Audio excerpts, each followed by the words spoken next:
എല്ലാവർക്കും പുതിയൊരു വീഡിയോയിലേക്ക് സ്വാഗതം. ഇന്ന് നമ്മൾ ചെയ്യാൻ പോകുന്നത് കുറച്ച് ക്വസ്റ്റ്യൻസിന്റെ ഡിസ്കഷനാണ്. സയൻസ് ഭാഗത്ത് നിന്നുള്ള ചോദ്യ പേപ്പറിന്റെ ഡിസ്കഷനാണ് ചെയ്യാൻ പോകുന്നത്. ഇത് 10th പ്രിലിംസ് എക്സാമിന് വരുന്നുണ്ട്, അവർക്ക് വേണ്ടി മാത്രമുള്ള വീഡിയോ ആണ്. ഓക്കെ, അപ്പം നമുക്ക് എക്സ്പെക്ട് ചെയ്യാവുന്ന ചോദ്യങ്ങൾ കേട്ടോ. എന്താണ്, എല്ലാ ക്വസ്റ്റ്യൻ പേപ്പറും എടുത്തിട്ട് അതിൽ നിന്ന് എക്സ്പെക്ട് ചെയ്യാവുന്ന ചോദ്യങ്ങൾ വെച്ചിട്ടുള്ള ഒരു വീഡിയോ ആണ്. അപ്പം നമുക്ക് ഒന്നാമത്തെ ചോദ്യത്തിലോട്ട് കിടക്കാം. മനുഷ്യ ശരീരത്തിലെ ഏത് അവയവമാണ് പേസ് മേക്കർ എന്നറിയപ്പെടുന്നത്? എന്താണ്, മനുഷ്യ ശരീരത്തിലെ ഏത് അവയവമാണ് പേസ് മേക്കർ എന്ന് അറിയപ്പെടുന്നത്? ഏതാണ് അത്? സൈനോ ആട്രിയൽ നോഡാണ് അല്ലേ? ഏതാണ്? SA നോഡ് അല്ലെങ്കിൽ സൈനോ ആട്രിയൽ നോഡാണെന്ന് മനുഷ്യ ശരീരത്തിലെ പേസ് മേക്കർ എന്ന് അറിയപ്പെടുന്നത്. ഈ സൈനോ ആട്രിയൽ നോഡ് സ്ഥിതി ചെയ്യുന്നത് എവിടെയാണ്? അത് വലത് ഏട്രിയത്തിലാണ്. എവിടെയാണ്? വലത് ഏട്രിയത്തിലാണെന്ത്?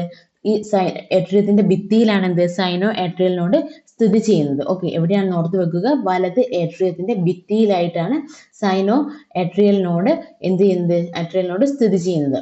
ഇനി ഹൃദയം, നമ്മുടെ ഹൃദയം സംരക്ഷിക്കപ്പെട്ടിരിക്കുന്നത് എന്തുകൊണ്ടാണ്? നമ്മുടെ ഹൃദയം സംരക്ഷിക്കപ്പെട്ടിരിക്കുന്നത് വാരിയെല്ലുകൾ കൊണ്ടാണ് അല്ലെ? വാരിയെല്ലുകളുടെ ഉള്ളിലായിട്ടാണ് എന്ത്? നമ്മുടെ ഹൃദയം സംരക്ഷിക്കപ്പെട്ടിരിക്കുന്നത്. അടുത്ത ചോദ്യം, മനുഷ്യ ശരീരത്തിലെ അറകളുടെ എണ്ണം, ഹൃദയത്തിന്റെ അറകളുടെ എണ്ണം എത്രയാണ്? അത് 4 ആണല്ലേ? ഏതൊക്കെയാണ്?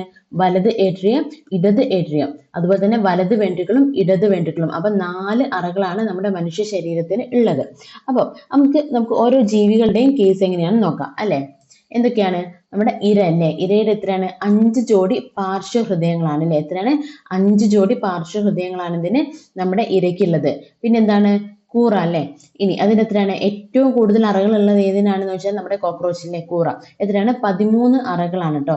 എത്രയാണ്? 13 അറകളാണ് ഹൃദയത്തിന് ഉള്ളത്. പിന്നെ മത്സ്യമാണെങ്കിലോ 2 അറകളാണ്. ഇനി തവളയ്ക്ക് 3 അറകൾ, കോഴിയാണെങ്കിൽ നമ്മുടെ മനുഷ്യനെ പോലെ തന്നെ 4 അറകളാണ് ഹൃദയത്തിന് ഉള്ളത്. ഓക്കെ, ഇതൊന്ന് ഓർത്ത് വെക്കുന്നത് നല്ലതാണ്. ചോദിക്കാൻ പറ്റുന്ന ഒരു ചോദ്യമാണ് കേട്ടോ ഇതില്. അതുപോലെ തന്നെ ഏറ്റവും കൂടുതൽ ഹൃദയത്തിന് അറകൾ ഉള്ളത് ഏതാണ്? ഏത് ജീവിക്കാണ്? അത് പാറ്റയാണല്ലേ? കൂറ എന്നാണ്, പാറ്റ. ഓക്കെ, പാറ്റ എന്ന് പറയാം. ഓക്കെ, അടുത്ത ചോദ്യം, ഹൃദയത്തെ ആവരണം ചെയ്ത ഇരട്ട സ്ഥലം ഏതാണ്? അത് പെരികാർഡിയം ആണ് കേട്ടോ. ഏതാണ്? പെരികാർഡിയം ആണ് എന്ത്? ഹൃദയത്തെ ആവരണം ചെയ്യുന്ന ഇരട്ട സ്ഥലം എന്ന് പറയുന്നത്. എന്താണ്? പെരികാർഡിയം ആണ്. ഹൃദയത്തെ പൊതിഞ്ഞിരിക്കുന്ന ഇരട്ട സ്ഥലമാണ് ഇത്? പെരികാർഡിയം. ഏതാണ്? പെരികാർഡിയം. ഇത് ചോദിച്ചിട്ടുണ്ട്. ഈ സ്ഥലങ്ങൾക്കിടയിലെ പെരികാർഡിയൽ ദ്രവം ഏതാണ്? ഈ സ്ഥലങ്ങൾക്കിടയിലെ പെരികാർഡിയൽ ദ്രവം ഹൃദയത്തെ ബാഹ്യക്ഷതങ്ങളിൽ നിന്ന് സംരക്ഷിക്കുന്നു. എന്താണ്? ഈ പെരികാർഡിയമാണ് നമ്മുടെ ഹൃദയത്തിനെ പൊതിഞ്ഞിരിക്കുന്ന ഒരു സ്ഥലമാണ്. അപ്പം ഇതിൽ എന്തുണ്ട്? പെരികാർഡിയൽ ദ്രവങ്ങളുണ്ട്. ഇത് നമ്മളെ എന്തിനു സഹായിക്കുന്നു? ബാഹ്യക്ഷതങ്ങളിൽ നിന്ന് അല്ലെ? പുറത്തു നിന്നുള്ള ക്ഷതങ്ങളിൽ നിന്ന് നമ്മുടെ ഹൃദയത്തെ സംരക്ഷിക്കുന്നുണ്ട്. ഹൃദയസ്പന്ദനം മൂലം സ്ഥലങ്ങൾക്കിടയിൽ ഉണ്ടായേക്കാവുന്ന ഘർഷണം കുറയ്ക്കുകയും ചെയ്യുന്നു. ഓക്കെ, അപ്പം എന്താലോചിച്ച് വെക്കുക? നമ്മളെ ഹൃദയത്തെ പൊതിഞ്ഞിരിക്കുന്ന ഇരട്ട സ്ഥലം ഏതാണെന്ന് ചോദിച്ചാൽ ഏതാണ്? അത് പെരികാർഡിയം ആണ്. അത് ആലോചിച്ച് വെക്കുക. ഓക്കെ, ഇനി അടുത്തത് ഏട്രിയങ്ങളുടെ സങ്കോചം, ഏട്രിയൽ സിസ്റ്റോൾ അല്ലെ? എന്താണ്? നമുക്ക് ഹൃദയത്തിന്റെ കുറച്ച് ഫങ്ഷൻസിൽ കുറച്ച് ഇമ്പോർട്ടൻ്റ് ആയിട്ടുള്ള കാര്യങ്ങൾ നോക്കാം. എന്താണ്? വലത്തെ ഏട്രിയത്തിൽ നിന്ന് രക്തം പ്രവേശിക്കുന്ന അറ. നമുക്കറിയാം ഹൃദയത്തിന് എത്ര അറകളുണ്ട്? 4 അറകളുണ്ട് അല്ലേ? അതിൽ മുകളിലായിട്ട് വരുന്ന എത്രയാണ്? 2 ഏട്രിയലും. എത്രയാണ്? മുകൾ ഭാഗത്തായിട്ട് 2 ഏട്രിയൽ ഉണ്ട്. എന്താണ്? മുകളിൽ അല്ലേ? മുകൾ ഭാഗത്തായിട്ട്. ഓക്കെ, താഴെയായിട്ടാണെങ്കിലോ 2 വെൻട്രിക്കിളും ഉണ്ട് അല്ലേ? 2 വെൻട്രിക്കിളും ഉണ്ട് താഴെയായിട്ട്. വെൻട്രിക്കിളും ഉണ്ട്. ഓക്കെ, താഴ്ഭാഗത്തായിട്ട് അല്ലെ? അപ്പം ഈ ഹൃദയത്തിന്റെ മുകളിലെ അറകൾ ഏതാണെന്ന് ചോദിച്ചാൽ ഏതാണ്? അത് ഏട്രിയൽ ആണ്. എന്താണ്? ഏട്രിയൽ ആണ്. അപ്പൊ ഇവിടെ പറയുന്നത് ഏട്രിയങ്ങളുടെ സങ്കോചം അല്ലെ? സങ്കോചം എന്ന് വെച്ചാൽ ചുരുങ്ങുക അല്ലെ? അപ്പം ഹൃദയത്തിലെ ഏട്രിയങ്ങൾ സങ്കോചിക്കുമ്പോൾ എന്ത് സംഭവിക്കുന്നു? അവിടെയുള്ള രക്തം എങ്ങോട്ട് പോകുന്നു? നമ്മുടെ വെൻട്രിക്കിളിലേക്ക് പോകുന്നു അല്ലെ? ഹൃദയത്തിൽ എന്ത് സംഭവിക്കുന്നു? ഹൃദയത്തിൽ എന്താണ്? ഈ ഏട്രിയങ്ങൾ സങ്കോചിക്കുന്ന സമയത്ത് അവിടെയുള്ള രക്തം എങ്ങോട്ടേക്കാണ് പോകുന്നത്? അത് വെൻട്രിക്കിളിലേക്കാണ് പോകുന്നത്. ഇനി അപ്പൊ നമുക്ക് 2 ഏട്രിയങ്ങളുണ്ട് മുകളിലായിട്ട്, വലതുമുണ്ട് ഇടതുവശത്തുണ്ട് അല്ലെ? ഈ വലത് ഏട്രിയത്തിൽ നിന്ന് രക്തം പ്രവേശിക്കുന്ന അറ ഏതായിരിക്കും? അത് വലത് വെൻട്രിക്കിളിലായിരിക്കില്ലേ? വലത് ഏട്രിയത്തിൽ നിന്ന് എങ്ങോട്ടായിരിക്കും? വലത് വെൻട്രിക്കിളിലേക്കായിരിക്കും. അതുപോലെ തന്നെ ഇടത്തെ ഏട്രിയത്തിൽ നിന്ന് എങ്ങോട്ട് പോകും? ഇടത് വെൻട്രിക്കിളിലേക്ക് പോകും അല്ലെ? താഴോട്ട് പോകും. ഓക്കെ, വലത് ഏട്രിയത്തിൽ നിന്ന് വലത് വെൻട്രിക്കിളിലോട്ടും ഇടത് ഏട്രിയത്തിൽ നിന്ന് ഇടത് വെൻട്രിക്കിളിലോട്ടും എന്ത് പോകുന്നു? രക്തം പ്രവേശിക്കുന്നു. ഇനി നമ്മുടെ വെൻട്രിക്കിളുകളുടെ സങ്കോചം എന്താണ്? ഏട്രിയം കഴിഞ്ഞു വെൻട്രിക്കിളുകൾ സങ്കോചിച്ചാൽ എന്താ സംഭവിക്കുക? വെൻട്രിക്കിളുകൾ എന്താണ് ചുരുങ്ങിയാൽ എന്താണ്? വെൻട്രിക്കുലാർ സിസ്റ്റോൾ എന്ന് പറയില്ലേ? എന്ത് സംഭവിക്കും എന്ന് നോക്കാം. ഇനി ഈ വെൻട്രിക്കിളുകൾ സങ്കോചിക്കുന്ന സമയത്ത് നമ്മുടെ രക്തം എങ്ങോട്ടേക്ക് പോകും? ഹൃദയത്തിന് പുറത്തേക്ക്, നമ്മുടെ ഹൃദയത്തിന് പുറത്തേക്ക് അല്ലെ, ഹൃദയത്തിന് പുറത്തേക്ക് എന്ത് പോകും? നമ്മുടെ രക്തം പമ്പ് ചെയ്യും. ഓക്കെ, ഹൃദയത്തിന് പുറത്തേക്ക് വെൻട്രിക്കിളുടെ സങ്കോച സമയത്ത് എന്താണ്? രക്തം എന്ന് പറയുന്നത് നമ്മുടെ ഹൃദയത്തിന് പുറത്തേക്ക് പമ്പ് ചെയ്യപ്പെടുന്നു. ഇനി നമ്മുടെ വലത് വെൻട്രിക്കിളിൽ നിന്ന് രക്തം പ്രവേശിക്കുന്ന രക്തക്കുഴൽ ആണ് ചോദിച്ചല്ലേ. ഏതാണ്? വലത് വെൻട്രിക്കിളിൽ നിന്ന് രക്തം പ്രവേശിക്കുന്ന രക്തക്കുഴൽ ഏതാണ്? അത് ശ്വാസകോശ ധമനിയാണ്. ഏതാണ്? ശ്വാസകോശ ധമനിയാണ് അല്ലെ. എന്താണ്? ശ്വാസകോശ ധമനിയാണെന്ത്? വലത് വെൻട്രിക്കിളിൽ നിന്ന് രക്തം പ്രവേശിക്കുന്ന രക്തക്കുഴൽ ഏതാണ്? ശ്വാസകോശ ധമനി. ഈ ശ്വാസകോശ ധമനിയിൽ നിന്ന് പിന്നെ രക്തം എങ്ങോട്ട് പോകുന്നു? നമ്മുടെ ശ്വാസകോശത്തിലോട്ട് പോകുന്നു. ശ്വാസകോശത്തിലോട്ട് പോകുന്നു. ഇനി ഇടത് വെൻട്രിക്കിളിൽ നിന്ന് രക്തം പ്രവേശിക്കുന്ന രക്തക്കുഴൽ ഏതാണ്? അത് മഹാധമനിയാണ്. ഏതാണ്? മഹാധമനി അല്ലെ, മഹാധമനി. അപ്പം ഈ രക്തം എങ്ങോട്ട് പോകുന്നു? ശരീരത്തിന്റെ വിവിധ ഭാഗങ്ങളിലേക്ക്. ഓക്കെ, ശരീര ഭാഗങ്ങളിലേക്ക് പോകുന്നു അല്ലെ. ശരീര ഭാഗങ്ങളിലേക്ക് എന്ത് ചെയ്യുന്നു? രക്തം പമ്പ് ചെയ്യപ്പെടുന്നു. ഓക്കെ, അപ്പൊ പറയാം, വലത് വെൻട്രിക്കിളിൽ നിന്ന് രക്തം പ്രവേശിക്കുന്ന രക്തക്കുഴൽ ഏതാണെന്ന് ചോദിച്ചാൽ ഏതാണ്? ശ്വാസകോശ ധമനിയാണ്. ഇടത് വെൻട്രിക്കിളിൽ നിന്ന് രക്തം പ്രവേശിക്കുന്ന രക്തക്കുഴൽ ഏതാണെന്ന് ചോദിച്ചാൽ ഏതാണ്? അത് മഹാധമനിയാണ് അല്ലേ. അപ്പം എന്താണ്? മഹാധമനിയിൽ നിന്ന് രക്തം എങ്ങോട്ട് പോകുന്നു? ശരീരഭാഗങ്ങളിലേക്ക്, ശരീരത്തിന്റെ വിവിധ ഭാഗങ്ങളിലേക്ക് എന്ത് ചെയ്യുന്നു? പമ്പ് ചെയ്യപ്പെടുന്നു. ഓക്കെ, അടുത്തത് വെൻട്രിക്കിളുകൾ സങ്കോചിക്കുമ്പോൾ രക്തം തിരികെ ഏട്രിയങ്ങളിലേക്ക് പ്രവേശിക്കുമോ? എന്തുകൊണ്ട്? ഓക്കെ, എന്ത് സംഭവിക്കുന്നു? ഈ വെൻട്രിക്കിളുകൾ സങ്കോചിക്കുന്ന സമയത്ത് എന്ത് സംഭവിക്കുന്നു? അവിടെ രക്തത്തിന്റെ, നമ്മുടെ രക്തത്തിന്റെ മർദ്ദം എന്ന് പറയുന്നത് കൂടുന്നു. രക്തത്തിന്റെ മർദ്ദം എന്ത് ചെയ്യുന്നു? മർദ്ദം എന്ന് പറയുന്നത് കൂടുകയാണ് ചെയ്യുന്നത്. ഓക്കെ, അപ്പൊ എന്ത് സംഭവിക്കുന്നു? ഈ ഏട്രിയം അതുപോലെ തന്നെ വെൻട്രിക്കിളിന്റെ വാൽവുകൾ എന്ത് സംഭവിക്കുന്നു? വെൻട്രിക്കിളിന്റെ വാൽവ് എന്ന് പറയുന്നത് അടഞ്ഞു പോകും. ഓക്കെ, വാൽവ് എന്ന് പറയുന്നത് അടയും. എന്ന് വെച്ചാല് നമ്മുടെ രക്തത്തിന്റെ വെൻട്രിക്കിളുകൾ സങ്കോചിക്കുന്ന സമയത്ത് രക്തത്തിന്റെ മർദ്ദം കൂടുന്നു. രക്തത്തിന്റെ മർദ്ദം കൂടുന്ന സമയത്ത് ഏട്രിയം വെൻട്രിക്കിൾ വാൽവുകൾ എന്ത് ചെയ്യുന്നു? അടഞ്ഞു പോകുന്നു. അപ്പൊ എന്ത് ചെയ്യുന്നില്ല? നമ്മുടെ രക്തം തിരിച്ച് എങ്ങോട്ട് പോകുന്നില്ല? ഏട്രിയങ്ങളിലേക്ക് തിരിച്ച് പോകുന്നില്ല. ഓക്കെ, അടുത്ത ഭാഗം നോക്കാം. ഇനി ഓക്കെ, വെൻട്രിക്കിളുകൾ സങ്കോചിക്കുമ്പോൾ വലതു വെൻട്രിക്കിളിൽ നിന്ന് രക്തം ശ്വാസകോശ ധമനി അല്ലെ, ശ്വാസകോശ ധമനി വഴി ശ്വാസകോശങ്ങളിലേക്കും ഇടതു വെൻട്രിക്കിളിൽ നിന്നും രക്തം മഹാധമനി അല്ലെങ്കിൽ അയോർട്ട അല്ലെ, ഇത് പൾമനറി ആർട്ടറി വഴി എങ്ങോട്ട്? ശരീരത്തിന്റെ വിവിധ ഭാഗങ്ങളിലേക്കും സംവഹനം ചെയ്യപ്പെടുന്നു എന്നാണ് പറഞ്ഞത്. ഇതാണ് നമ്മൾ കുറച്ചു മുന്നേ പറഞ്ഞ കാര്യം തന്നെയാണ് ഇത് അല്ലെ. അപ്പൊ ഇനി അടുത്തത് ഏട്രിയങ്ങളുടെയും വെൻട്രിക്കിളുകളുടെയും പൂർവ്വസ്ഥിതി പ്രാപിക്കൽ. അതിനാണ് നമ്മൾ ജോയിന്റ് ഡയസ്റ്റോൾ എന്ന് പറയുന്നത്. എന്താണ്? ജോയിന്റ് ഡയസ്റ്റോൾ എന്ന് പറയുന്നതാണ് ഇവയുടെ പൂർവ്വസ്ഥിതിയിലേക്ക് വരുന്നത് അല്ലെ. അപ്പൊ നോക്കാം, വെൻട്രിക്കിളുകളുടെ സങ്കോചത്തെ തുടർന്ന് ഹൃദയത്തിൽ നിന്ന് രക്തക്കുഴലുകളിലേക്ക് രക്തം ഒഴുകിയ ശേഷം 4 അറകളും ഒന്നിച്ച് പൂർവ്വസ്ഥിതി പ്രാപിക്കുന്നു എന്നാണ് പറയുന്നത് അല്ലെ. അപ്പം എന്ത് സംഭവിക്കുന്നു? ഹൃദയ അറകൾ പൂർവ്വസ്ഥിതി പ്രാപിക്കുമ്പോൾ മഹാസിരകളിലെയും ശ്വാസകോശ സിരകളിലെയും രക്തം ഒഴുകിയെത്തുന്ന ഹൃദയ അറകൾ. അപ്പൊ നമ്മുടെ ഹൃദയം എന്ത് ചെയ്തു? എന്താണ്? വെൻട്രിക്കിളുകൾക്ക് സങ്കോചത്തെ തുടർന്ന് ഹൃദയത്തിൽ നിന്ന് എന്ത് ചെയ്യുന്നു? രക്തക്കുഴലുകളിലേക്ക് രക്തം പോകുന്നു. അങ്ങനെ 4 അറകളും പിന്നെ എന്ത് ചെയ്യുന്നു? ആദ്യത്തെ ആ ഒരു പൂർവ്വസ്ഥിതിയിലേക്ക് തന്നെ പോകുന്നു അല്ലെ. ഇതിനെയാണ് നമ്മൾ ജോയിന്റ് ഡയസ്റ്റോൾ എന്ന് പറയുന്നത്. അപ്പൊ എന്ത് സംഭവിക്കുന്നു? ഈ ഒരു സമയം ഹൃദയം എന്ത് ചെയ്യുന്നു? ഹൃദയത്തിൽ വീണ്ടും എന്ത് ചെയ്യുന്നു? രക്തം നിറഞ്ഞ് വരുന്നുണ്ട് അല്ലെ. ഓക്കെ, അപ്പം നമ്മുടെ ശരീരത്തിന്റെ വിവിധ ഭാഗങ്ങളിൽ നിന്ന് നമ്മുടെ ഓക്സിജൻ കുറഞ്ഞ രക്തം എന്താണ്? ശരീരത്തിന്റെ അല്ല ഓക്കെ, നമ്മുടെ ശരീരത്തിന്റെ വിവിധ ഭാഗങ്ങളിൽ നിന്ന് ഓക്സിജൻ കുറഞ്ഞ രക്തം അല്ലെ, ഓക്സിജൻ കുറവുള്ള രക്തം എന്ത് ചെയ്യുന്നു? ഓക്സിജൻ കുറഞ്ഞ രക്തം എങ്ങോട്ട് വരുന്നു? വലത് ഏട്രിയത്തിലോട്ട് വരുന്നു. വലത് ഏട്രിയത്തിലോട്ട് വരുന്നു.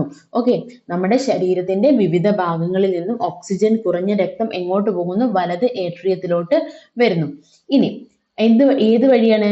നമ്മുടെ മഹാസിര വഴി കേട്ടോ. മഹാസിര, നേരത്തെ മഹാധമനി ആയിരുന്നു അല്ലെ.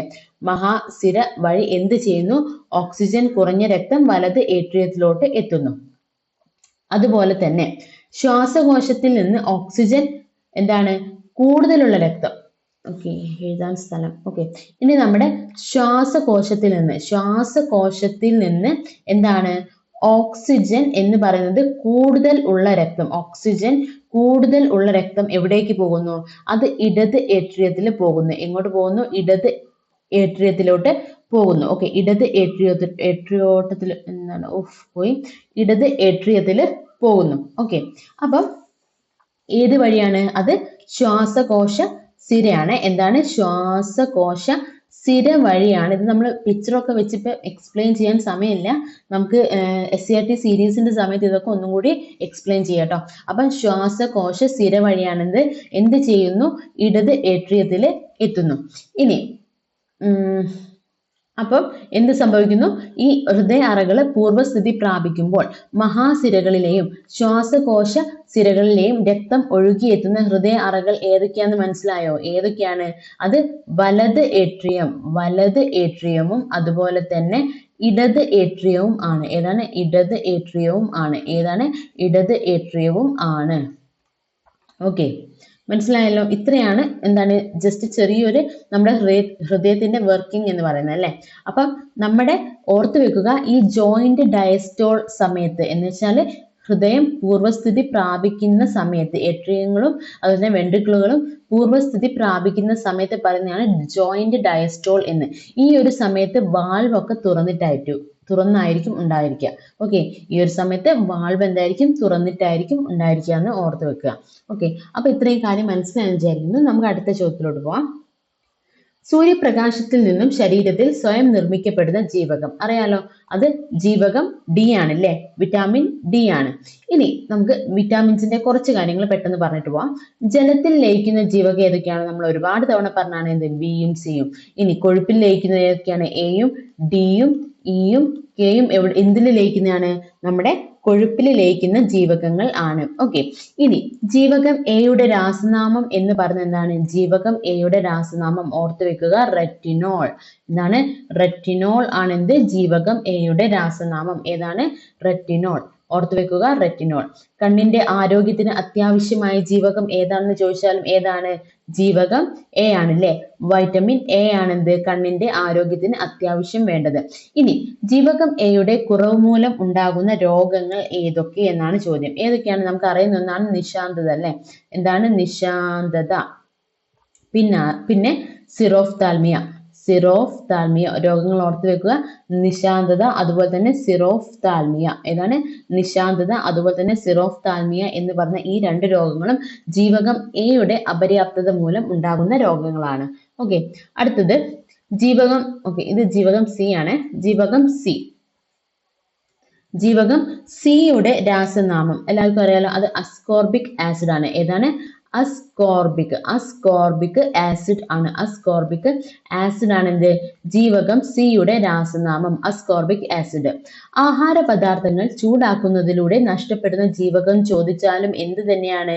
അത് ജീവകം സി ആണല്ലേ. ഏതാണ്? ജീവകം സി തന്നെയാണ് നമ്മുടെ ആഹാര പദാർത്ഥങ്ങൾ ചൂടാക്കുന്നതിലൂടെ നഷ്ടപ്പെടുന്ന ജീവകം. രോഗപ്രതിരോധ ശേഷിക്ക് ആവശ്യമായിട്ടുള്ള ജീവകം ഏതാണ്? അതും ജീവകം സി തന്നെയാണ്. ഇനി ജീവകം സിയുടെ കുറവ് മൂലം ഉണ്ടാകുന്ന അസുഖം ഏതാണ്? അത് സ്കർവി ആണ് അല്ലെ. എന്താണ്? സ്കർവി ആണ്. ഇതിനെയാണ് നമ്മുടെ നാവികരുടെ പ്ലാഗ് എന്നറിയപ്പെടുന്നത്. എന്താണ്? നാവികരുടെ പ്ലാഗ് എന്ന് അറിയപ്പെടുന്നത് ഏതാണ്? പ്ലാഗ് എന്നറിയപ്പെടുന്നത് എന്താണ്?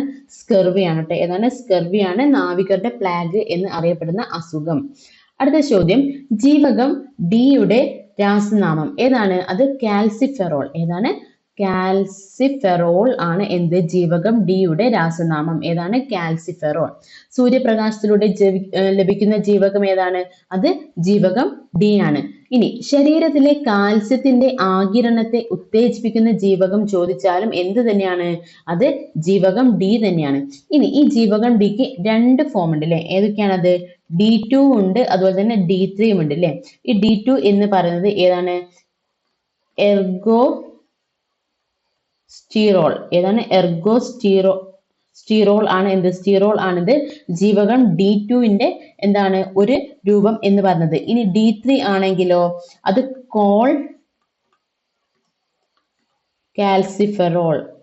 കാൽസിഫെറോൾ അതാണ്. ഓക്കെ, അപ്പം ജീവകം ഡിയുടെ രണ്ട് രൂപങ്ങൾ D2 ഉണ്ട്, D3 ഉണ്ട്. D2 എന്ന് പറയുന്നത് എർഗോസ്റ്റീറോളും D3 എന്ന് പറയുന്നത് കാൽസിഫെറോളും ആണ്.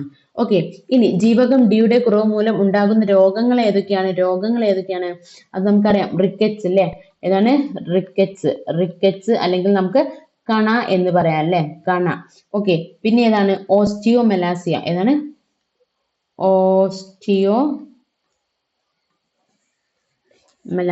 ഓസ്റ്റിയോമെലാസിയ. ഈ രണ്ട് അസുഖങ്ങൾ എന്താണ്? ജീവകം ഡിയുടെ കുറവ് മൂലം ഉണ്ടാകുന്ന അസുഖങ്ങളാണ്. ഓക്കെ, മനസ്സിലായെന്ന് വിചാരിക്കുന്നു. അടുത്തത് ജീവകം ഇയുടെ രാസനാമം എന്താണ്? അത് ടോക്കോഫെറോൾ ആണ്. ഏതാണ്? ടോക്കോഫെറോൾ. ജീവകം ഇയുടെ രാസനാമം ഏതാണ്? ടോക്കോഫെറോൾ. ഓക്കെ, മുട്ടയുടെ വെള്ളയിൽ അടങ്ങിയിരിക്കുന്ന ജീവകം ഏതാണെന്ന് ചോദിച്ചാലും ഏത് തന്നെയാണ്? ജീവകം ഇ ആണ്. ജീവകം ഇയുടെ കുറവ് മൂലം ഉണ്ടാകുന്ന രോഗം ചോദിച്ചാൽ ഏതാണ്? അത് വന്ധ്യത അല്ലെ? വന്ധ്യത എന്ന് പറയുന്നത് ജീവകം ഇയുടെ കുറവ് മൂലം ഉണ്ടാകുന്ന രോഗമാണ്. ഓക്കെ, ഇനി ജീവകം കെയുടെ രാസനാമം എന്താണ്? അത് ഫില്ലോക്വിനോൺ അല്ലെ? എന്താണ്? ഫില്ലോക്വിനോൺ ആണ് എന്ത്? ജീവകം കെയുടെ രാസനാമം അല്ലെ? മുറിവുകളിലെ രക്തം കട്ടപിടിക്കാൻ സഹായിക്കുന്ന ജീവകം ഏതാണെന്ന് ചോദിച്ചാൽ ഏതാണ്? അത് ജീവകം കെ ആണ് അല്ലെ? ഇനി ജീവകം കെയിൽ അടങ്ങിയിരിക്കുന്ന രാസവസ്തു അല്ലെ? ഏതാണത്? പ്രോത്രോംബിൻ ആണ് എന്ത്? ഇതെവിടെയാണ്? പ്രോത്രോംബിൻ ആണ് എന്ത്? ജീവകം കെയിൽ അടങ്ങിയിരിക്കുന്ന രാസവസ്തു. ഏതാണ്? പ്രോത്രോംബിൻ ആണ് കേട്ടോ. ഏതാണ്? പ്രോത്രോംബിൻ ആണ് എന്ത്? ജീവകം കെയിൽ അടങ്ങിയിരിക്കുന്ന രാസവസ്തു എന്ന് പറയുന്നത് ഏതാണ്? പ്രോത്രോംബിൻ ആണ്. ഓക്കെ, അടുത്തത് ഈ ജീവകം ബിയുടെ കേസ് എടുക്കാം. എന്താണ്? ഇതിന്റെ രാസനാമങ്ങളാണ് കൊടുത്തിട്ടുള്ളത്. B1 എന്ന് പറയുന്നത് എന്താണ്? തയാമിൻ. B2 എന്ന് പറയുന്നത് riboflavin. B3 niacin. B5 pantothenic acid. ജീവകം B6 pyridoxine. B7 biotin. Okay, B9 folic acid. B12 എന്ന് പറയുന്നത് സയനോകൊബാലമിൻ. ഏതാണ്? സയനോകൊബാലമിൻ. ഓക്കെ, ഇത് ഓർത്ത് വെക്കുക. ഇനി ഇവ കാരണം ഉണ്ടാകുന്ന അസുഖങ്ങൾ നമുക്ക് ജസ്റ്റ് ഒന്ന് പറഞ്ഞിട്ട് പോവാം. B1ന്റെ കുറവ് മൂലം ഉണ്ടാകുന്ന അസുഖം ഏതാണ്? അത് ബെറിബെറി ആണ് കേട്ടോ. ഏതാണ്? ബെറി ആണ് ജീവകം B1ന്റെ കുറവ് മൂലം ഉണ്ടാവുന്ന അസുഖം. ഇനി B2 ആണെങ്കിലോ വളർച്ചാ മാന്ദ്യം. ഓക്കെ, B2ന്റെ കുറവ് മൂലം ഉണ്ടാകുന്നത്. ഇനി B3 ആണെങ്കിൽ പെല്ലഗ്ര. ഏതാണ്? പെല്ലഗ്ര. ഇനി B5 ആണെങ്കിലോ പാൻറ്റോതെനിക് ആസിഡ്. B5 ആണെങ്കിൽ ഏതാണ്? അത് പരസ്തേഷ്യ. ഏതാണ്? പരസ്തേഷ്യ എന്ന് പറയുന്ന അസുഖമാണ്. ഇനി B6 ആണെങ്കിലോ അനീമിയ അല്ലെ? എന്താണ്? അനീമിയ ഉണ്ടാകാൻ കാരണമാണ് ജീവകം B6ന്റെ കുറവ് മൂലം. ഇനി B7 എന്ന് പറയുന്നത് ഡെർമറ്റൈറ്റിസ്. ഏതാണ്? ഡെർമറ്റൈറ്റിസ്. ഓക്കെ, ഇനി B9 അല്ലെ? B9ന്റെ കുറവ് മൂലം ഉണ്ടാകുന്ന അസുഖം ചോദിച്ചാൽ ഏതാണ്? Megaloblastic anaemia. ഓക്കെ, ഇതൊന്നും കണ്ടിട്ടില്ല ഇതുവരെ. ഓക്കെ, എന്നാലും ഓർത്ത് വെക്കുക. ഇനി B12 കൊണ്ടുണ്ടാകുന്നതോ pernicious anaemia.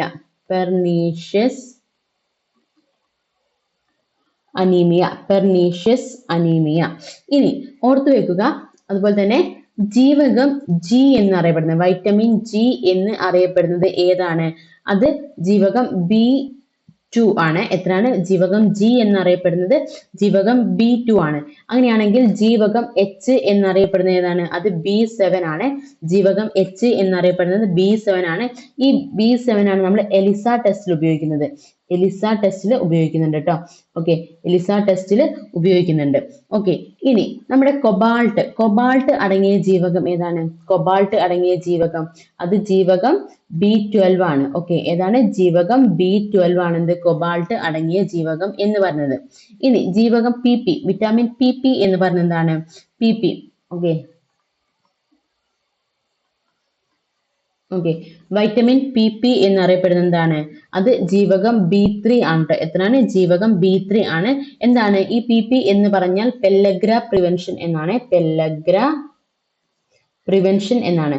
Pellagra prevention എന്നാണ് PP എന്ന് പറയുന്നത്. ഓക്കെ, ഇനി പ്രകൃതിയിലെ സൂക്ഷ്മാണുക്കൾ ജൈവവസ്തുക്കളെ വിഘടിപ്പിച്ച് മണ്ണിൽ ലയിക്കുന്ന പോഷകങ്ങൾ രൂപപ്പെടുത്തുന്ന പ്രക്രിയയ്ക്ക് പറയുന്ന പേര് എന്താണ്? അത് ഡീകമ്പോസിഷൻ അല്ലെങ്കിൽ വിഘടനം ആണ് ട്ടോ. ഏതാണ്? ഡീകമ്പോസിഷൻ അല്ലെങ്കിൽ വിഘടനം. എന്താണ് അപ്പൊ വിഘാടകർ എന്ന് പറയുന്നത്? ഡീകമ്പോസേഴ്സ് എന്ന് പറയുന്നത് ഇവിടെ കൊടുത്തിട്ടുണ്ട്. ആവാസ വ്യവസ്ഥയിലെ മൃതശരീരങ്ങളിലെയും മൃതശരീരങ്ങളിലെയും മറ്റു അവശിഷ്ടങ്ങളിലെയും സങ്കീർണ തന്മാത്രകളെ വിഘടിപ്പിച്ച് ലഘു തന്മാത്രകളാക്കി പ്രകൃതിയിലേക്ക് തിരിച്ചെത്തിക്കുന്ന ബാക്ടീരിയ, ഫംഗസ് തുടങ്ങിയ ജീവികളാണ് വിഘാടകർ എന്ന് പറയുന്നത് അല്ലെ, ഡീകമ്പോസേഴ്സ് എന്ന് പറയുന്നത്. ഓക്കെ, അപ്പം എന്താണ് ഇതിൽ ചോദ്യം ഉള്ളത്? പ്രകൃതിയിലെ സൂക്ഷ്മാണുക്കൾ ജൈവവസ്തുക്കളെ വിഘടിപ്പിച്ച് മണ്ണിൽ ലയിക്കുന്ന പോഷകങ്ങൾ രൂപപ്പെടുത്തുന്ന പ്രക്രിയയ്ക്ക് പറയുന്ന പേര് എന്താണെന്ന് ചോദിച്ചാൽ എന്താണ്? അത് വിഘടനം ആണ്. ഈ ഒരു ടോപ്പിക്കിൽ നിന്ന് നമുക്ക് ഓർത്ത് വെക്കേണ്ട 1-2 കാര്യങ്ങളുണ്ട്. എന്താണ്? ആവാസ വ്യവസ്ഥയ്ക്കുള്ളിലെ സംരക്ഷണത്തിനെ പറയുന്നതാണ് എന്ത്? ഇൻ സിറ്റു കൺസർവേഷൻ അല്ലെ. എന്താണ്? ആവാസ വ്യവസ്ഥയ്ക്കുള്ളിലെ സംരക്ഷണം, ഇൻ സിറ്റു കൺസർവേഷൻ എന്ന് പറയുന്നത് അല്ലെ. പ്രകൃതിയിലുള്ള സ്വാഭാവിക ആവാസ വ്യവസ്ഥകളുടെയും അവിടെയുള്ള ജീവിവർഗങ്ങളുടെയും സംരക്ഷണത്തിനെ പറയുന്നതാണിത് ഇൻ സിറ്റു കൺസർവേഷൻ. അതിന് എക്സാമ്പിൾസ് കൊടുത്തിട്ടുണ്ട്. ഓക്കെ, പ്രീവിയസ് ഇയർ ക്വസ്റ്റ്യൻ ആണ്. അതെ, ഇതിൽ തന്നതിൽ ഏതാണ് ഇൻ സിറ്റു കൺസർവേഷൻ അല്ലാത്തത് എന്ന് പറഞ്ഞിട്ടുള്ള അങ്ങനെ എന്തോ ഒരു ചോദ്യമായിരുന്നു. ദേശീയ ഉദ്യാനങ്ങൾ അല്ലെ, പിന്നെന്താണ്? വന്യജീവി സങ്കേതങ്ങൾ, ബയോസ്ഫിയർ റിസർവുകൾ, കമ്മ്യൂണിറ്റി റിസർവുകൾ, ഇക്കോളജിക്കൽ ഹോട്ട്സ്പോട്ട്, ഇവയൊക്കെ എന്താണ്? ഇൻസിറ്റു കൺസർവേഷനിൽ വരുന്നതാണ്. ഇനി എക്സിറ്റു കൺസർവേഷൻ എന്ന് പറഞ്ഞത് എന്താ? ആവാസ വ്യവസ്ഥയ്ക്ക് പുറത്തുള്ള സംരക്ഷണം. സ്വാഭാവിക ആവാസ വ്യവസ്ഥയിൽ നാശം സംഭവിച്ചേക്കാവുന്ന അല്ലെങ്കിൽ നാമാവശേഷമാകാൻ സാധ്യതയുള്ള സസ്യങ്ങളെയും ജന്തുക്കളെയും അവയുടെ ആവാസ വ്യവസ്ഥയ്ക്ക് പുറത്ത് സമാനമായ ആവാസ വ്യവസ്ഥയെ സൃഷ്ടിച്ച് നിയന്ത്രിത സാഹചര്യങ്ങളിൽ സംരക്ഷിക്കുന്നത് എക്സിറ്റു കൺസർവേഷൻ എന്ന് പറഞ്ഞത്. എന്ന് വെച്ചാൽ അവരുടെ എന്താണ് നാച്ചുറൽ ആയിട്ടുള്ളതല്ല, നമ്മൾ പുതുതായിട്ടൊന്ന് ഉണ്ടാക്കുന്ന അല്ലെ. സസ്യോദ്യാനങ്ങള്, മൃഗശാലകള് അല്ലെ, നമ്മള് മൃഗശാലകള്, ജീൻ ബാങ്കുകള്, അക്വേറിയം, ഇതൊക്കെ എന്താണ്? നമ്മൾ സൃഷ്ടിക്കുന്നതാണ് അല്ലെ. അവർക്ക് വേണ്ടി പുതിയൊരു ആവാസ വ്യവസ്ഥ ഉണ്ടാക്കുകയാണ് ചെയ്യുന്നത്. അതിനെയാണ് നമ്മൾ എക്സിറ്റു കൺസർവേഷൻ എന്ന് പറയുന്നത്. ഇനി ഇതൊന്ന് ഓർത്ത് വെക്കുക. എന്താണ്? ഡോക്ടർ സത്യഭാമ ദാസ് ബിജു എന്താണ്? Frog man of India. ഇത്ര ഓർത്താൽ മതി. എന്താണ്? ഫ്രോഗ് മാൻ ഓഫ് ഇന്ത്യ എന്ന് അറിയപ്പെടുന്ന ആരാണ്? ഡോക്ടർ സത്യഭാമ ദാസ് ബിജു ആണ് ട്ടോ. എന്താണ്? പശ്ചിമഘട്ടങ്ങളിലെ നിരവധി പുതിയ തവള ഇനങ്ങളെ അദ്ദേഹം കണ്ടെത്തിയിട്ടുണ്ട്. വിവിധ ആവാസങ്ങളിലുള്ള തവളകളെ കുറിച്ച് അദ്ദേഹം ഗവേഷണം നടത്തുകയും അവ പരിസ്ഥിതിക്ക് എത്രത്തോളം പ്രധാനപ്പെട്ടതാണെന്ന് തെളിയിക്കുകയും ചെയ്തിട്ടുണ്ട്. ഓർത്ത് വെക്കുക, ഇത്രയും ഓർത്താൽ മതി. ഫ്രോഗ് മാൻ ഓഫ് ഇന്ത്യ എന്ന് അറിയപ്പെടുന്ന ആരാണ്? ഡോക്ടർ സത്യഭാമ ദാസ് ബിജു. ആരാണ്? ഡോക്ടർ സത്യഭാമ ദാസ് ബിജു ആണ് ഫ്രോഗ് മാൻ ഓഫ് ഇന്ത്യ എന്ന് അറിയപ്പെടുന്നത്. ഇനി dots, directly observed treatment short course എന്ന ചികിത്സാ രീതി ഏത് രോഗവുമായി ബന്ധപ്പെട്ടിരിക്കുന്നു? അത് ക്ഷയരോഗമാണ് ട്ടോ. ഏതാണ്? ക്ഷയരോഗം ആണ്. അങ്ങനെയാണെങ്കിൽ നമുക്ക് കുറച്ച് ടെസ്റ്റുകളുടെ പേര് നോക്കാം. ഏതൊക്കെയാണ്? ഒന്നാമത്തത് Widal test. Okay, Widal test എന്തിനാണ്? അത് ടൈഫോയിഡ് ആണ് അല്ലെ. ടൈഫോയിഡിന് വേണ്ടിയിട്ടാണ്.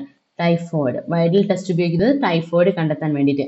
ഇനി ഷിക് ടെസ്റ്റ് ആണെങ്കിലോ അത് ഡിഫ്തീരിയ. എന്താണ്? ഡിഫ്തീരിയ ആണ് ഷിക് ടെസ്റ്റ്, ഡിഫ്തീരിയ. ഇനി പാപ്സ്മിയർ ആണെങ്കിലോ നമ്മുടെ അർബുദം അല്ലെ, ക്യാൻസർ, അർബുദം. ഓക്കെ, മെയിൻ ആയിട്ട് പാപ്സ്മിയർ ടെസ്റ്റ് എന്ന് പറയുന്നത് ഗർഭാശയ മുഴ തിരിച്ചറിയാൻ. എന്തിനാണ്? ഗർഭാശയ മുഴ തിരിച്ചറിയാൻ വേണ്ടിയിട്ട് അല്ലെ. ഇനി എലിസ ടെസ്റ്റ് എല്ലാവർക്കും അറിയാലോ, അത് എയ്ഡ്സിന്റെ ആണ് അല്ലെ. എന്താണ്? എലിസ എന്ന് പറയുന്നത് എയ്ഡ്സ് ആണ്. വെസ്റ്റേൺ ബ്ലോട്ട് ടെസ്റ്റും എന്ത് തന്നെയാണ്? അതും എയ്ഡ്സ് തന്നെയാണ്. ബയോപ്സി എന്താണെന്ന് അറിയാലോ, അതും എന്താണ്? അർബുദം അല്ലെ, ക്യാൻസർ ആണ്, അർബുദം. ഓക്കെ.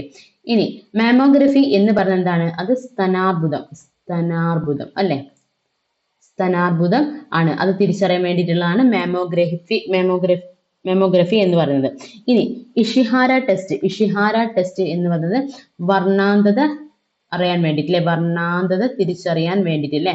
ഏതാണ്? ഇഷിഹാര ടെസ്റ്റ്, വർണ്ണാന്തത. ഇനി ബിലിറുബിൻ ടെസ്റ്റ് ആണെങ്കിലോ അത് മഞ്ഞപ്പിത്തം അല്ലെ. ബിലിറുബിൻ എന്ന് പറയുന്നത് മഞ്ഞപ്പിത്തം അറിയാൻ വേണ്ടിട്ട് അല്ലെ, മഞ്ഞപ്പിത്തം. ഇനി വീൽ ഫെലിക്സ് ടെസ്റ്റ് ഇത് വന്നിട്ടുണ്ട്. വീൽ ഫെലിക്സ് ടെസ്റ്റ് എന്ന് പറയുന്നത് scrub typhus. Okay, scrub typhus അല്ലെ, സ്ക്രബ് ടൈഫസ് എന്ന് പറഞ്ഞിട്ടുള്ള രോഗം തിരിച്ചറിയാൻ വേണ്ടിയിട്ട് വീൽ ഫെലിക്സ് ടെസ്റ്റ്. അപ്പം ഇത് ചോദ്യം വന്നിട്ടുണ്ട്. അതുപോലെ തന്നെ ഏതാണ് വന്നിട്ടുള്ളത്? നമ്മുടെ ഫസ്റ്റുള്ള വൈഡൽ ടെസ്റ്റ് ചോദിച്ചിട്ടുണ്ട് അല്ലെ, വൈഡൽ ടെസ്റ്റ്, എലിസ ടെസ്റ്റ് ഒക്കെ ചോദിച്ചിട്ടുണ്ട്. ഓക്കെ, അപ്പൊ ഓർത്തു വെക്കുക. ഇനി ഒരു വ്യക്തിയുടെ രോഗപ്രതിരോധ ശേഷിയെ നേരിട്ട് തകർക്കുകയും സെൽ മീഡിയേറ്റഡ് ഇമ്മ്യൂണിറ്റിയെ ബാധിക്കുകയും ചെയ്യുന്ന വൈറസ് ഏതാണ്? അത് HIV വൈറസ് ആണ് അല്ലെ. ഏതാണ്? HIV virus. അപ്പൊ നമുക്ക് കുറച്ച് രോഗങ്ങളെ കൂടി നോക്കിയിട്ട് ഈ ഒരു വീഡിയോ നിർത്താം. ഓക്കെ, ഒന്ന് എയ്ഡ്സ് എന്ന് പറഞ്ഞാൽ എക്വേർഡ് ഇമ്മ്യൂണോ ഡെഫിഷ്യൻസി സിൻഡ്രോം ആണ് അല്ലെ. എന്താണ്? എക്വേർഡ് ഇമ്മ്യൂണോ ഡെഫിഷ്യൻസി സിൻഡ്രോം. എന്താണ്? രോഗകാരി എന്താണ്? Human immuno deficiency virus, HIV ആണ് എന്ത് രോഗകാരി എന്ന് പറയുന്നത്. എന്തിനെയാണ് ബാധിക്കുന്നത്? T ലിംഫോസൈറ്റുകളെയാണ് ബാധിക്കുന്നത് അല്ലെ. വൈറസ് T ലിംഫോസൈറ്റുകളെ ആക്രമിക്കുകയും ജനിതക സംവിധാനം ഉപയോഗിച്ച് പെരുകി അവയെ നശിപ്പിക്കുകയും ചെയ്യുന്നു അല്ലെ. നമ്മുടെ രോഗപ്രതിരോധ ശേഷിക്ക് അത്യാവശ്യമാണ്. ഇതുമൂലം ശരീരത്തിന് രോഗങ്ങളെ ചെറുക്കാനുള്ള കഴിവ് കുറയുകയും ക്രമേണ എയ്ഡ്സ് എന്ന അവസ്ഥയിലേക്ക് എത്തുകയും ചെയ്യുന്നു. ഓക്കെ അല്ലെ. ഇനി അതിൽ പകരുന്ന വിധം നോക്കാം. HIV ബാധിതരുമായിട്ടുള്ള ലൈംഗിക ബന്ധത്തിലൂടെ, HIV വിമുക്തമല്ലാത്ത സൂചികളും സിറിഞ്ചുകളും പങ്കുവെക്കുന്നതിലൂടെ, HIV അടങ്ങിയ രക്തമോ അവയവമോ സ്വീകരിക്കുന്നതിലൂടെ, കൂടാതെ HIV ബാധിതരായ അമ്മയിൽ നിന്ന് ഗർഭസ്ഥ ശിശുവിലേക്കും എന്ത് വരാം? ഈ ഒരു രോഗം പകരാം. ഇനി എയ്ഡ്സ് പൂർണ്ണമായി ഭേദമാക്കാൻ നിലവിൽ മരുന്നുകളില്ല. എന്നാൽ ആന്റി റിട്രോ വൈറൽ തെറാപ്പി വഴി വൈറസിന്റെ പെരുകൽ നിയന്ത്രിക്കാനും രോഗിയുടെ പ്രതിരോധ ശേഷി നിലനിർത്താനും സാധിക്കും.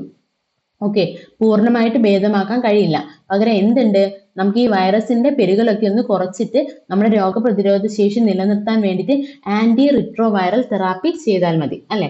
അപ്പൊ ഇത്രയാണ് എയ്ഡ്സിന്റെ കാര്യം. ഇനി മലമ്പനി എന്ന് പറയുന്നത് എന്താണ്?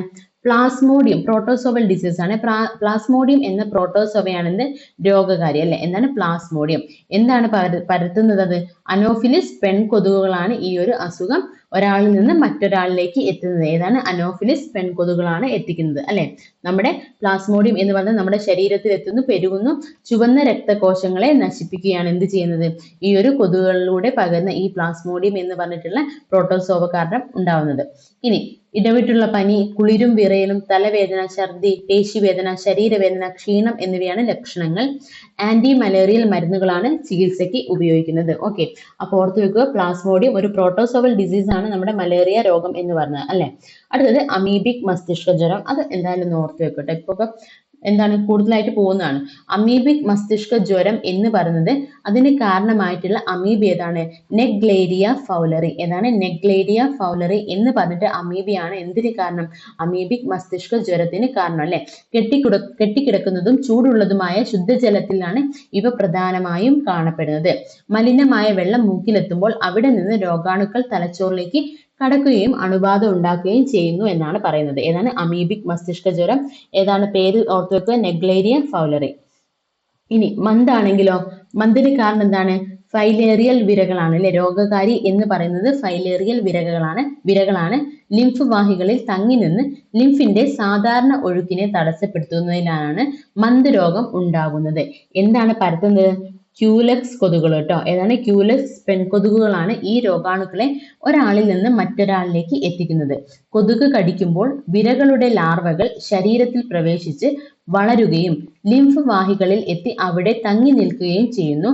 തൽഫലമായി ലിംഫ് ദ്രവം കെട്ടിനിന്ന് കാലക്രമേണ കാലുകൾ, കൈകൾ, ജനനേന്ദ്രിയങ്ങൾ തുടങ്ങിയ ഭാഗങ്ങൾ എന്ത് ചെയ്യുന്നു? അമിതമായി വീങ്ങി വലുതാകുകയും ചെയ്യുന്നു. ഇതാണ് മന്ത് എന്ന് പറയുന്നത്.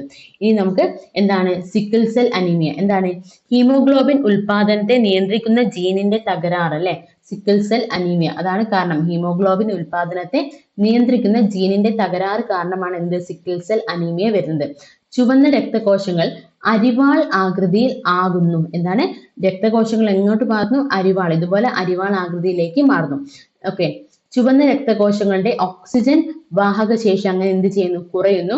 രൂപമാറ്റം വന്ന ചുവന്ന രക്തകോശങ്ങൾ ലോമികകളിൽ തങ്ങി നിന്ന് രക്തപ്രവാഹം തടയും. എന്താണ്? സിക്കിൾ സെൽ അനീമിയ അല്ലെ? സിക്കിൾ സെൽ അനീമിയ എന്ന് പറഞ്ഞത്. ഇനി ഹീമോഫീലിയ ആണെങ്കിലോ, രക്തം കട്ടപിടിക്കാനുള്ള പ്രോട്ടീനുകളുടെ ഉൽപാദനത്തെ നിയന്ത്രിക്കുന്ന ജീനിന്റെ തകരാറ് ആണിത് ഹീമോഫീലിയ വരാൻ കാരണം അല്ലെ?